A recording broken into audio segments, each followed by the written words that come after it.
Graça e paz, África e o mundo. Aqui é Gildo Rafael e está a começar seu programa Verdades Bíblicas para a África e para o mundo. E podemos dar continuidade hoje com a nossa série de mensagens sobre família ou sobre casamento.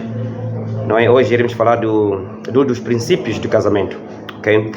E um desses princípios de casamento é que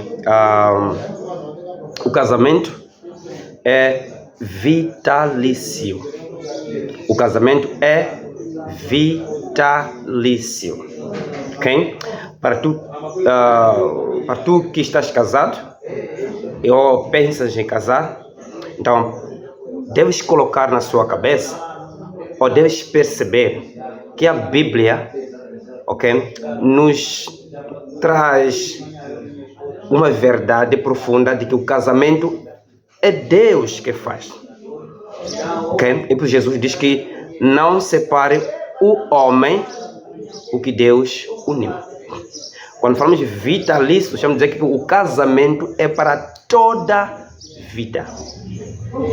É quando dissemos que até que a morte nos separe, porque Deus só nos separa quando é morte. Então o casamento não é um contrato não é um contrato dos homens de 2 ou 3 ou 4 anos, não. O casamento é uma aliança para toda, não é eterna porque tem fim. A única aliança que é eterna é a nossa aliança com o Criador, que é para todos sempre. Mas com nossa esposa, com nosso marido, o casamento é vitalício para toda a vida. Ok? É por isso que lá no livro de Malaquias, Deus diz que eu, Senhor, odeio, abomino o divórcio. Não há espaço para divórcio. E uma vez, lá no livro de Mateus capítulo 19,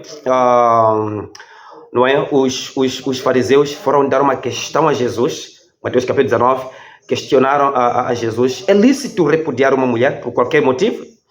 Então Jesus levou eles para poder ir ao Gênesis, ok? Não ouviste? Vocês não sabem o que está escrito? Quando Deus lhes criou no princípio homem e mulher, para que os ambos se juntassem, fossem uma única carne. É por isso que se Deus que os uniu, não separe o homem. Então não tem espaço para divórcio. Eles perguntaram então por que Moisés mandou dar uma carta de separação, de divórcio. Se é por causa da dureza de vossos corações, mas na verdade não é assim. Então significa que o assunto de divórcio não é algo que a Bíblia aconselha.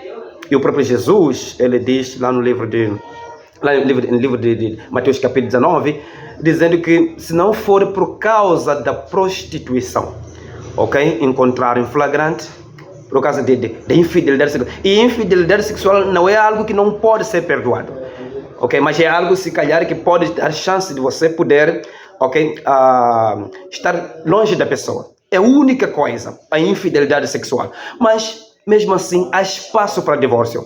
E atenção, o fato de você poder encontrar em flagrante por infidelidade sexual, isso não lhe dá vontade, ou não lhe dá direito de você fazer o segundo casamento, porque separaram-se, mas ainda está vivo. É por isso que o apóstolo Paulo, o próprio Jesus diz que aquele que casar com a repudiada comete adultério, ok? E quem que separar-se por sua mulher por qualquer motivo, não é a não ser por prostituição, comete pecado de adultério. Ok? E quem for casar com a pessoa que já foi repudiada, comete adultério. Não há espaço para segundo casamento. E é por isso que o apóstolo Paulo diz, lá no livro de 1 Coríntios capítulo 7, os casados não podem se separar. Mas se separar, não case de novo. Ou volte para seu marido, ou volte para sua esposa. Na mesma primeira carta de 1 Coríntios capítulo 7, o apóstolo Paulo diz que ele está fazendo uma analogia em relação à lei, mas dizendo que a mulher está ligada com o seu marido todo o tempo que o seu marido está vivo. Não importa onde esteja, não importa se você se separar, mas seu marido está vivo, a sua esposa está viva, vocês, pela lei de Deus, vocês estão ainda ligados. Por isso que vocês, mesmo tendo se separado, mas diante de Deus ainda estão marido e mulher, não podem casar.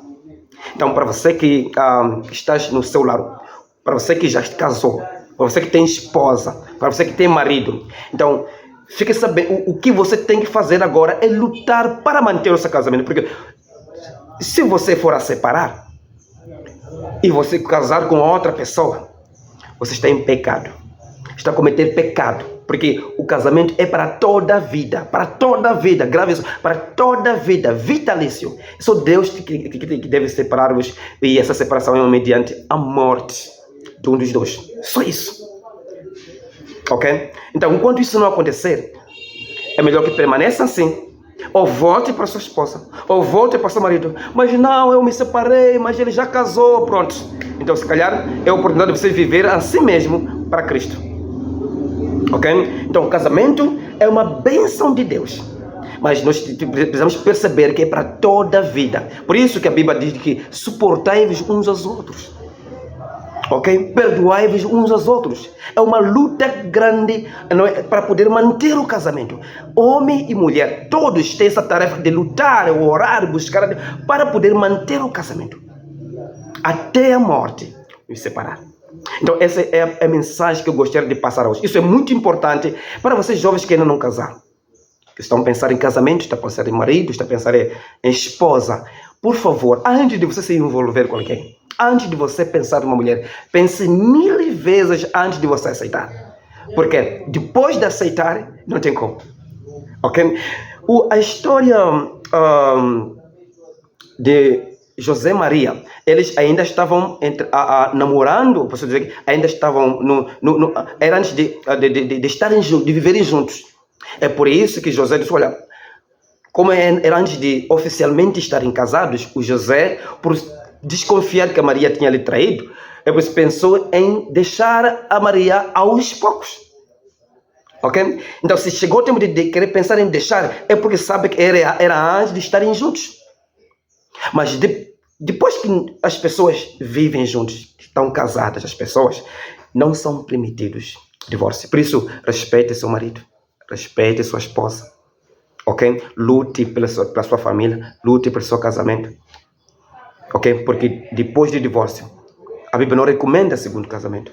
E o casamento não é um mar de rosas, o casamento é um lugar, um local de nós podemos nos ajudar, lutarmos até o fim. Cada um ajudar ao outro a superar as dificuldades que nós podemos enfrentar. Ok? E isso só pode ser enfrentado com pessoas maduras. E por isso, você que tem filho ou tem filha, ok? Tem certeza que seu filho ainda é menino, ainda não é o homem de verdade, ainda não é mulher de verdade. Não deixe que ele case. Aconselho-lhe a estar preparado. Precisamos de maturidade física, uma maturidade espiritual, uma maturidade emocional para encarar todos os desafios que o casamento vai trazer. Porque esse casamento poderá estar destinado à falência. E a Bíblia nos diz que se isso acontecer, não pode haver mais segundo casamento. Caso aconteça, é o adultério. Talvez que o casamento é um projeto de Deus. Um projeto que vem, não é Adão que pediu esposa, mas Deus viu, não era bom que o homem estivesse sozinho. Então, é o projeto de Deus. Deus começa o casamento, e é Deus que tem que terminar o casamento. E o casamento não termina de duas pessoas. Diante de Deus não termina a separação deles, não. Termina na morte. Então, qualquer um aqui for a escapar, a pensar numa outra pessoa, ok? Ou a pensar em traição, está a trair a Deus. Está a ofender o coração de Deus. Porque Deus diz que eu abomino, eu odeio o divórcio, do livro de Malaquias. E depois, veja só, depois de Jesus falar de divórcio, ok? Ele mais para baixo começa a falar das crianças. Vinde a minhas crianças, porque deles é o reino de Deus. Se alguém não se tornar como essas crianças, não é digno do reino de Deus. Mostrando que, olha, quando há divórcio, crianças sofrem muito. Ok? Para além de você sofrer, as crianças sofrem muito. E Deus está preocupado com as crianças. As crianças devem crescer num lar de marido e mulher. Bem, então essa é a mensagem de hoje. Eu gostaria de pedir a cada um de vocês pudessem se inscrever no canal, e eu agradeço de coração por todos aqueles que já se inscreveram, e agradeço a você que está me assistindo, e eu gostaria que pudessem partilhar este canal com mais pessoas, para que as verdades bíblicas possam alcançar mais gente. Por favor, cuide e valorize seu casamento, valorize sua família, em nome de Jesus, porque dele, por ele, para ele são todas as coisas, glória pois a ele eternamente. Amém.